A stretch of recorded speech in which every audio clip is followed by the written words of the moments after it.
Would a U.S. dollar change your mind? American currency. What time would you like your breakfast, sir? Thanks for tuning in to another episode of the Canadian Portfolio Manager Podcast, where we help you become a better ETF investor. I'm your host, Justin Bender, and in today's show we'll be learning all about the currency exposure of your foreign equity ETFs. And joining me today to discuss this topic is Stephen Leong, who leads product and capital markets for BlackRock's ETF business in Canada. Now, I remember being thrown headfirst into the confusing world of currencies when I first started at PWL back in 2007. It was a different time back then. Currency-hedged foreign equity ETFs were the main options available for purchase on the TSX. So if you wanted unhedged ETF exposure, you first needed to convert your Canadian dollars to US dollars before purchasing US-based ETFs on the New York Stock Exchange or the NASDAQ. Throughout 2007, the Canadian dollar was hovering around par relative to the US dollar, which only made it more confusing. On any given day, I was never quite sure if one Canadian dollar was worth 98 US cents or the other way around. I moved here from Canada and they think I'm slow, eh? When BlackRock's Stephen Leong shared his own past currency mix-ups with me, I was glad to hear I wasn't the only one. Currency is actually one of those subjects that it seems like our brains as humans, they're just not quite fully wired to handle. Even though the math itself isn't especially hard, I can certainly tell you that in my own career, I've done currency conversions backwards countless times when building a model. And I've got more than one memory of 3 or 4 CFA charter holders kind of standing around a screen looking at each other in disagreement over whether the currency has been properly handled. So I hope I don't make any mistakes today, but for those of you who struggle with currency conversion, just know that you're not alone. Many of our listeners have also been stumped when it comes to determining their ETF's currency exposure. Marc from Ottawa was kind enough to send in his question, which relates to the currency exposure of 2 U.S. equity ETFs, XUU and ITOT. Both of these funds happen to also be included in the Canadian Portfolio Manager model ETF portfolios. Hi Justin, this is Marc from Ottawa. My question is, what is the currency exchange exposure when purchasing XUU and ITOT in Canadian and US dollars respectively? For example, if I buy 30,000 Canadian dollars worth of XUU and it gains 10% in 1 year, my investment is now worth 33,000 Canadian. If I had done the same investment in ITOT but using the Norbert gambit maneuver to convert my Canadian dollars into US dollars, I would have roughly 21,600 US dollars with today's exchange rate of 72 cents. If that also gained 10%, it is now roughly $23,700.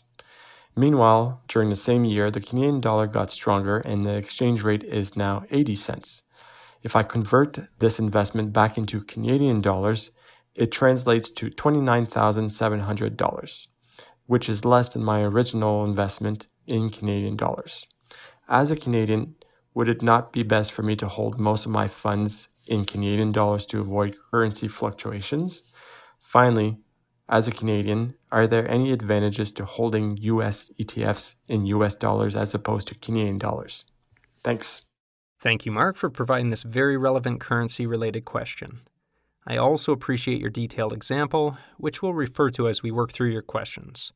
But first, Stephen will jump in with a quick response, and then I'll follow up with a few tips to fine-tune your currency return assumptions. The short answer here is that in this scenario, you're investing in an ETF that holds securities that are listed in the US and which are priced in US dollars. This means that you have exposure to whether the US dollar goes up or down. Let's imagine that the US dollar goes up against the Canadian dollar, but at the same time, the prices of the stocks themselves don't change at all.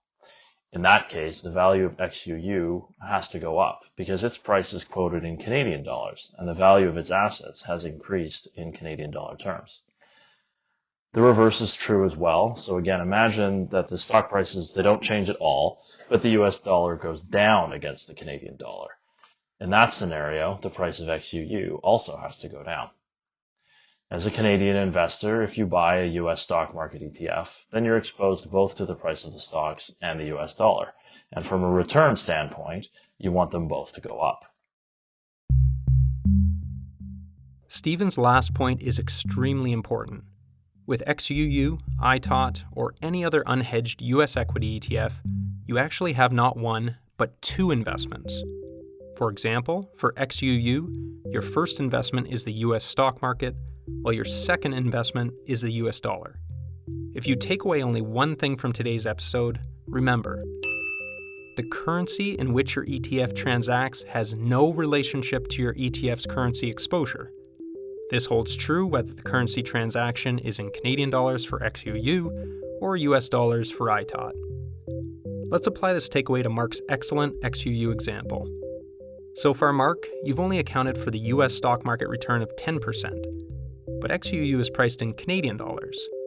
So, to determine your total return, you also need to factor in any appreciation or depreciation of the US dollar relative to the Canadian dollar. At the beginning of the period, 1 Canadian dollar is worth 0.72 US dollars. In Forex jargon, your Canadian dollar is your base currency, and your US dollar is your counter currency. This tends to be how most Canadians think about their currency conversions.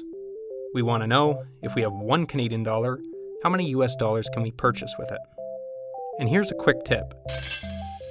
When wrapping my head around currency fluctuations, I find it easier to make the foreign currency my base currency and the Canadian dollar my counter currency. So in Marc's example, the US dollar becomes my base currency. So what I really want to know is, if I have a single US dollar, how many Canadian dollars can I purchase with it? If we were to adjust our currency figures in this manner, any increase in the relative exchange rate will now indicate an appreciation of the foreign currency. This is a good thing for an unhedged Canadian investor. And any decrease in the relative exchange rate is a depreciation of the foreign currency, which is a bad thing. Put another way, if you hold a foreign currency that is going up or appreciating, this is a good thing. If it's going down or depreciating, it's a bad thing. I find this framework much more intuitive when discussing investment returns.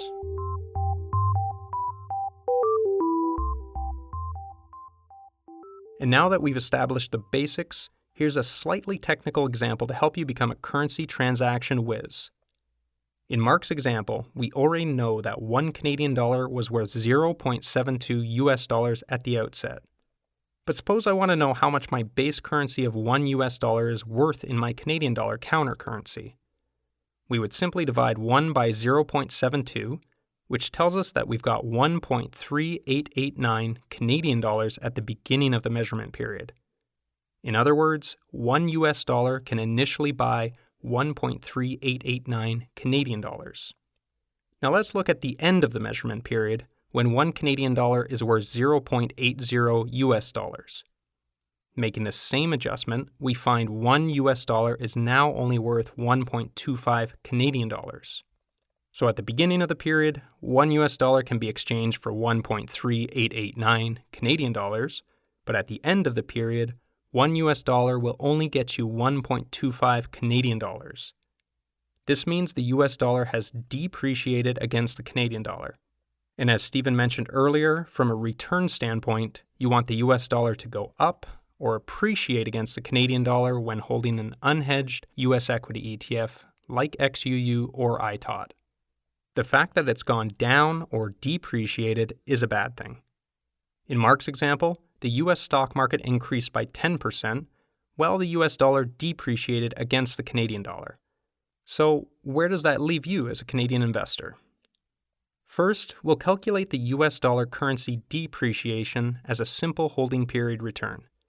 To do so, we'll take the ending exchange rate of 1.25, divide it by the beginning exchange rate of 1.3889, and subtract 1 from the result. This gives us negative 10%, or a 10% depreciation of the US dollar relative to the Canadian dollar. Next, we'll take Marc's first step of increasing XUU's value by the positive US stock market return of 10%. That is, we multiply Marc's $30,000 XUU investment by 1 plus the 10% US stock market return to arrive at $33,000.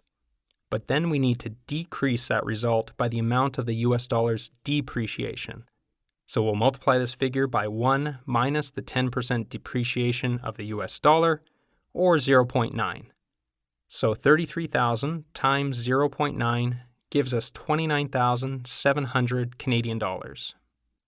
If you followed all that in your head, you may have also noticed this is the exact same figure Marc correctly calculated for the ending value of his ITOT investment in Canadian dollars. In other words, the math brings us back to my earlier theme, which is the currency in which your ETF transacts has no relationship to your ETF's currency exposure. Even though XUU trades in Canadian dollars and ITOT trades in US dollars, it made no difference to the overall investment returns in Marc's illustration. At least, not after all US dollars were converted back to Canadian dollars. When you buy XUU with your Canadian dollars, BlackRock needs to convert your loonies to US dollars to purchase XUU's underlying US-based ETFs, like ITOT, on the New York Stock Exchange. You don't actually see BlackRock's currency conversion taking place, but practically speaking, it's the same as if you had converted your Canadian dollars to US dollars yourself and purchased ITOT directly on the New York Stock Exchange. If you're ready for another mind bender, here's an even more technical dive into the inner workings of currency transaction. If you were guesstimating at outcomes from Marc's illustration, you may have assumed a 10% US stock market increase accompanied by a 10% US dollar depreciation should be a wash. 10 up, 10 down. Shouldn't they just offset one another? But actually, Marc's example shows that his $30,000 Canadian investment decreased to $29,700 Canadian in this exact same situation. So what's going on here? It turns out you can't simply net out your foreign stock market returns with your currency returns. You need to chain link them together. This is a complicated way of saying add 1 to each return, multiply them together, and subtract 1 from the end result. So let's do just that. We'll add 1 to our positive 10% stock market return to give us 1.1. Then we'll add 1 to our negative 10% US dollar currency return to give us 0.9. We'll multiply 1.1 and 0.9 to come up with 0.99, and then subtract 1 from this result. This equals a total return of negative 1%. So after a 10% US stock market return and a negative 10% US dollar return, you're not made whole. You have actually lost 1% of your portfolio value. This is why Marc's $30,000 investment is now worth only $29,700. He still lost 1% of the initial value of the fund, or $300.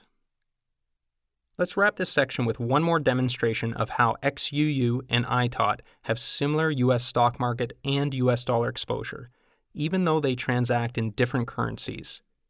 We'll leave Marc alone for now and consider two Canadian buddies, Bill and Ted. Each have $10,000 Canadian they'd like to invest in either XUU or ITOT. Ted, what? I have a feeling we're about to embark upon a most unprecedented expedition. Bill doesn't want to deal with currency conversions, so he decides to purchase XUU with his 10,000 Canadian dollars. Unfortunately, his timing couldn't be worse. Bill invests his cash at the top of the market on February 19, 2020. Immediately following the purchase, his XUU holdings proceed to plummet before finding a bottom of 7,148 Canadian on March 23, 2020. Bill has lost around 29%, at least on paper. This is most non-heinous. His pal Ted starts by converting his 10,000 Canadian dollars to 7,558 US dollars at a rate of 1.3231. He then purchases ITOT with his US dollars on February 19th and watches in horror as the fund loses 35% of its value in US dollar terms.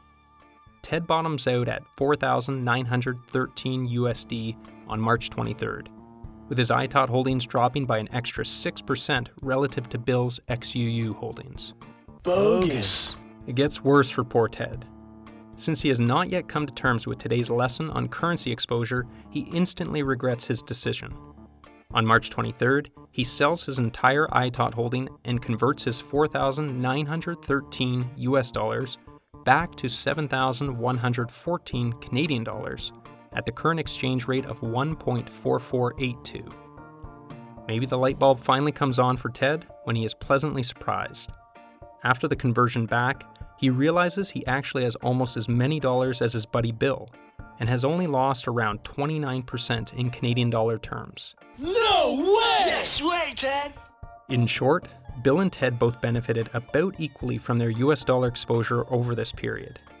Because it appreciated by 9.5% against the Canadian dollar, it helped save their Canadian bacon to some extent. Due to the similar US stock market and currency exposure in both XUU and ITOT, both holdings fell in value by nearly 29% in Canadian dollar terms.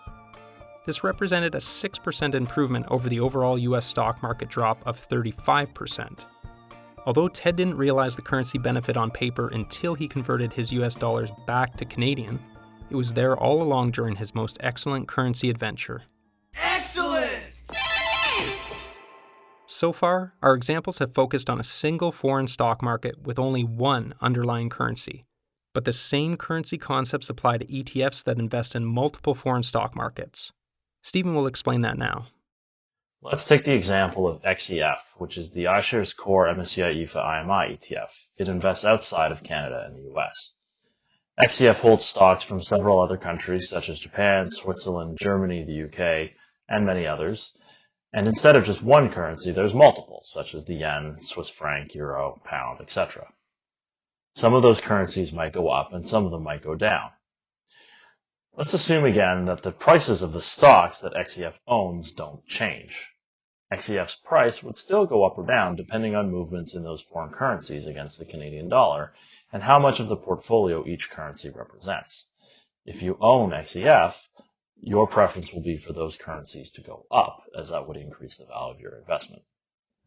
One thing to keep in mind is that foreign currencies can move in different directions. The US dollar, for example, could go up against the Canadian dollar at the same time as the euro goes down against the Canadian dollar. The direction and the size of the move is specific to each currency. These relationships are also not just theoretical. They exist because XEF has to transact in foreign exchange. XEF handles all of its subscriptions and redemptions in Canadian dollars, but it has to buy and sell foreign stocks in local currencies. If there's a subscription in order to invest in those foreign stocks, XEF has to sell Canadian dollars in order to buy yen or euro or franc, etc., in order to settle local market transactions. If there's a redemption, the fund will be selling foreign stocks in order to pay for the redemption. It's going to receive yen, euros, etc., and then have to sell those currencies and buy Canadian dollars in order to pay out the redemption. So one important advantage of using a Canadian ETF for these foreign investments is that currency conversion transactions are handled in the wholesale market by the manager at very competitive and very small bid-ask spreads, especially compared to what the typical brokerage would charge you to convert Canadian dollars into another currency. In other words, you can avoid getting hosed on your currency conversions by purchasing Canadian-based foreign equity ETFs like XUU, XEF, or XEC. This should save you some conversion costs compared to US-based foreign equity ETFs like ITOT, IEFA, and IEMG. For a US-based international equity ETF that transacts in US dollars, the overall currency concepts are very similar. Let's take the iShares Core MSCI EFI ETF, or IEFA, as an example. That's XEF's US-based counterpart. A Canadian investor would need to convert their Canadian dollars to US dollars in order to purchase IEFA. But to purchase the underlying foreign stocks, BlackRock will then need to convert your US dollars to the various underlying currencies, such as the Japanese yen, the euro, and the Swiss franc. This makes IEFA's foreign currency exposure similar to that of XEF, even though one transacts in US dollars and the other in Canadian dollars. At the risk of sounding like a broken record, it's the ETF's underlying foreign stock markets that determine the currency exposure of the fund, not the currency that your ETF transacts in. For example, if XEF and IEFA invested 27% of their assets into Japanese companies, 30% into Eurozone companies, and 10% into Swiss companies, Canadian investors would have a 27% exposure to the Japanese yen, 30% exposure to the euro, and 10% exposure to the Swiss franc. These currency exposures would be in addition to the stock market exposures of each region. XEF would have little to no exposure to the Canadian dollar, and IEFA would have little to no exposure to the US dollar, even though they transact in these two respective currencies. Similar to Bill and Ted's XUU and ITOT pairings, Canadian investors who held XEF or IEFA during the worst of the COVID-19 stock market crisis experienced similar performance, regardless of which fund they held. Between the market's peak on February 19th and the market bottom on March 23rd, international stocks lost 31% of their value in their local currencies. And over the same period, the underlying international currencies appreciated against the Canadian dollar by around 6.1%. Again, this helped to reduce the bleeding for Canadian investors. Specifically, after accounting for currency exposure, XEF fell in value by around 27% in Canadian dollar terms. IEFA, which trades in US dollars, lost around 33% of its value in US dollar terms. This was due to the 3.4% depreciation of the foreign currencies relative to the US dollar. However, once the US dollars are converted back to Canadian dollars, IEFA returned, you guessed it, around 27% in Canadian dollar terms, which was similar to XEF. Emerging markets equity ETFs followed a similar pattern over the same period. Emerging markets companies lost around 28% of their value in local currencies. But due to the 4.3% average appreciation of the underlying emerging market currencies relative to the Canadian dollar, XEC lost only around 25% of its value. Across the border, XEC's US-based counterpart, IEMG, lost nearly 32% of its value due to the 5.1% depreciation of the underlying emerging markets currencies relative to the US dollar. However, once IEMG's US dollar returns are converted back to Canadian dollars, IEMG only lost around 25% of its value, tightly tracking XEC's performance along the way. By now, I hope I've made it clear. The currency in which your ETF transacts does not determine your currency exposure. It could just as easily transact in the Japanese yen, the euro, or the Swiss franc, and still provide you with the same investment return in Canadian dollar terms. All this should help you remember. No matter what currency you use when you purchase BlackRock's or Vanguard's foreign ETFs, they may need to convert your currency to other currencies to transact in foreign stock markets. This means the currency you've provided does not provide any useful information for determining your ETF's underlying currency exposure. Now, we've been hitting currencies from every which way but loose since the start of the episode, but there's one more type of foreign equity ETF I'd like to touch on before we let go of the topic, and that's the .U ETFs. Okay, here we are. Alt.nerd.obsessive. These .U funds are just another version of many of the existing ETFs that trade in Canadian dollars, such as XUU, XEF, and XEC. The only difference is they trade in US dollars under the ticker symbols that include a .U at the end. Examples include XUU.U, XEF.U, and XEC.U. Don't let the .U and the ticker symbols fool you. Similar to US-based ETFs like ITOT, IEFA, and IEMG, .U ETFs transact in US dollars, but once again, their underlying stock markets determine their currency exposure. For example, when comparing the returns in US dollars, we would expect XUU.U to have nearly identical performance to ITOT. And in fact, during the 2020 stock market crash, ITOT and XUU.U both lost around 35% of their value in US dollar terms.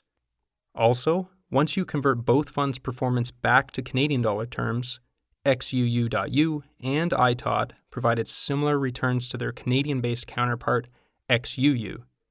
In fact, during the worst of the 2020 market downturn, all three ETFs dropped by essentially the same amount, just under 29% in Canadian dollar terms.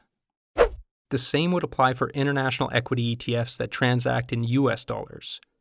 Both XEF.U and IEFA dropped by around 33% during the worst of the 2020 downturn. But once their performance was converted to Canadian dollar terms, both funds lost around 27%, which was nearly identical to XEF's return over the same period.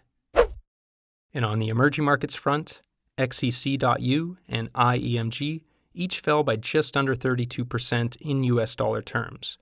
But when their performance was converted to Canadian dollar terms, XUU, IEMG, and XEC all lost around 25% in Canadian dollar terms.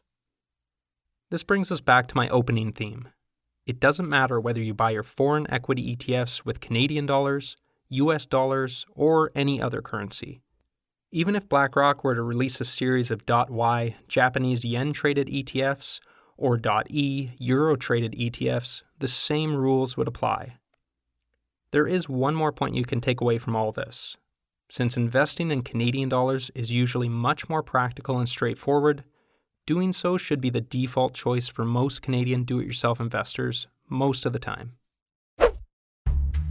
While we're on the topic of .U funds, some of you may have noticed that the Horizons US dollar currency ETFs also come in two currency flavors. DLR is the Canadian dollar version, while DLR.U is the US dollar version. Both funds hold cash and cash equivalents denominated in the US dollar. And as we've learned, this provides investors with US dollar exposure, whether they purchase DLR or DLR.U. So just like our other pairs of equity ETFs just discussed, both DLR and DLR.U provide Canadian investors with US dollar currency exposure, even if they purchase DLR with their Canadian dollars. Although either fund provides investors with a quick way to gain exposure to the US dollar, most do-it-yourselfers hold DLR and DLR.U over the short term to perform the popular currency conversion strategy Norbert's gambit. By purchasing DLR with your Canadian dollars on the Canadian dollar side of your account and selling the same number of shares of DLR.U on the US dollar side of your account, you can convert your Canadian dollars to US dollars very cheaply. The reverse is also true. You can buy DLR.U with your US dollars on the US dollar side of your account and sell DLR on the Canadian dollar side of your account to cheaply convert your US dollars back to loonies. Most brokers require you to wait until your DLR purchase settles before allowing you to sell DLR.U. This creates a delay of around 2 to 3 business days. If you had planned to purchase US-based equity ETFs with your US dollars, this may cause you to miss out on potential stock market growth while you're waiting. When BlackRock launched the .U versions of XUU, XEF, and XEC in October 2019, investors were very excited. They assumed, or at least hoped, they could now use the Canadian and US dollar versions of these funds to perform the Norbert's gambit strategy, while maintaining their stock market exposure over the entire settlement period. For example, let's say you ultimately wanted to purchase ITOT in your US dollar RSP to eliminate the 15% withholding tax on US dividends. At your brokerage, you could use DLR and DLR.U to cheaply convert your Canadian dollars to US. But the transaction would take a few days to complete. And over those few days, you'd only have exposure to the US dollar, not to the US stock market. Instead, what if you could purchase XUU in the RSP? This would give you instant US dollar exposure and US stock market exposure while you waited 2 to 3 business days before you could transfer the XUU shares to your RSP's US dollar side, sell XUU.U, and buy ITOT with the US dollar proceeds. Unfortunately, it wasn't meant to be, at least not yet. As a general warning, Norbert's gambit only works if the security pairs are identical, meaning they have the exact same CUSIP number. This is the number that identifies North American financial securities to facilitate trade clearing and settlement. DLR and DLR.U have the same CUSIP number, but the same cannot be said for XUU and XUU.U, XEF and XEF.U, or XEC and XEC.U. These 3 ETFs have different CUSIP numbers from their .U counterparts, so unfortunately, they cannot be used to perform Norbert's gambit. On a related note, I've been receiving many reader questions on whether there are advantages to buying one of these Canadian-based .U equity ETFs with their US dollars, rather than buying a US-based equity ETF. This sounds like a great opportunity for our next ETF Kombat, where we pit 2 ETFs against one another to test their might. In today's showdown, 2 US equity ETFs will go head-to-head for your investment dollars. PWL's Director of Marketing, Martin Dallaire, will again be judging the match. In one corner, we have the iShares Core S&P Total U.S. Stock Market ETF with ticker symbol ITOT. ITOT will be facing off against its nearly identical rival, XUU.U. Both funds transact in US dollars, but ITOT trades on the New York Stock Exchange, while XUU.U trades on the TSX. Although either ETF will provide investors with low-cost and diversified U.S. equity market exposure, there can be only one winner. Round 1. Fight! If you have taxable investments, you'll likely be asked by your accountant every tax season whether you own specified foreign property with a total cost base of more than $100,000 Canadian. Even though XUU.U invests in the broad U.S. stock market and trades in U.S. dollars, it's excluded from CRA's definition of a specified foreign property for the purposes of their Foreign Income Verification Statement or T1135 reporting. That's because it generally falls under the definition of a Canadian mutual fund trust. The same cannot be said for ITOT. It trades on the New York Stock Exchange and is considered specified foreign property for T1135 reporting purposes.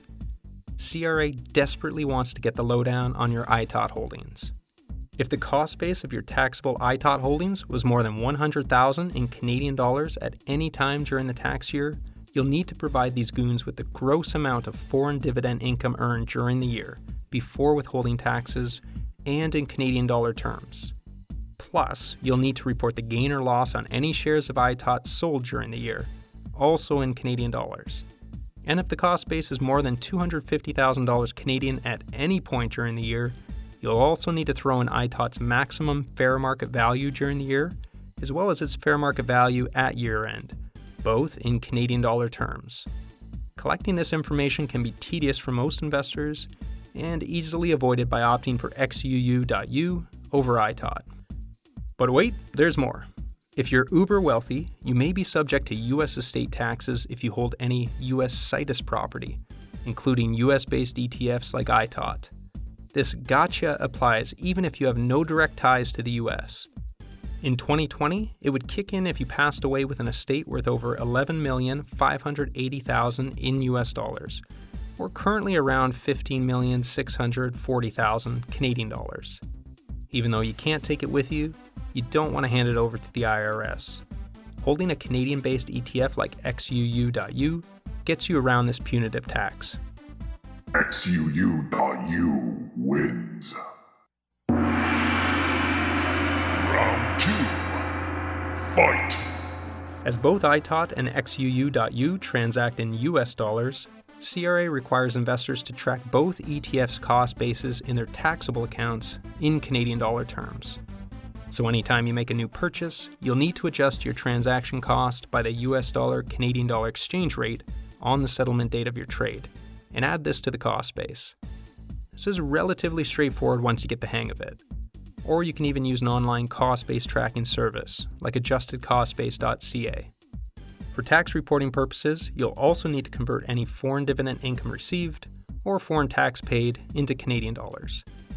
Most tax programs can easily handle these types of conversions, and the Bank of Canada also provides an annual average exchange rate you can use.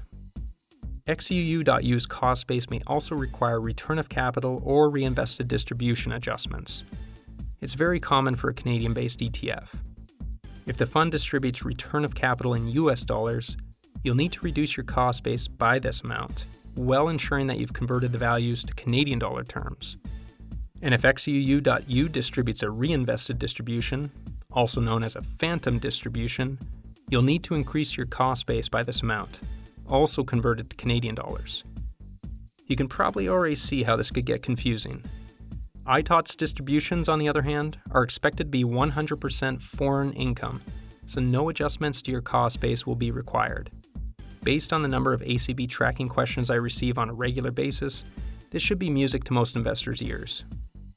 If you're planning to hold U.S. equity ETFs in your RSP, ITOT is also the superior choice, as U.S. dividends are exempt from the 15% withholding tax. Even though XUU.U trades in US dollars, it's still a Canadian-based ETF, so it does not receive the same withholding tax exemption as ITOT when held in an RSP. XUU.U's tax disadvantage is estimated at around 0.3% per year. ITOT wins. Round 3. Fight. Similar to our past battles, US-based ETFs tend to have lower product fees than their Canadian-based counterparts. ITOT charges a rock-bottom fee of 0.03%, while XUU.U's cost is slightly higher at 0.07%. Although the difference is a nothing burger for the average investor, fees do matter. Hey, Martin, what happened to the music? XUU.U just left the match. What do you mean he just left the match? He literally just walked out. I couldn't stop him. Okay. Everyone, sorry about this. It looks like we've just had our first quitality. XUU.U was getting pummeled, and I guess he didn't want to finish the match. ITOT wins. Quitality. By now, I hope you're more aware of your ETF's currency exposure than when you initially hit play on this podcast. In our next episode, we'll look at how to mitigate the effects of currency fluctuations in your portfolio with currency-hedged ETFs. Until then, stay safe and stay the course.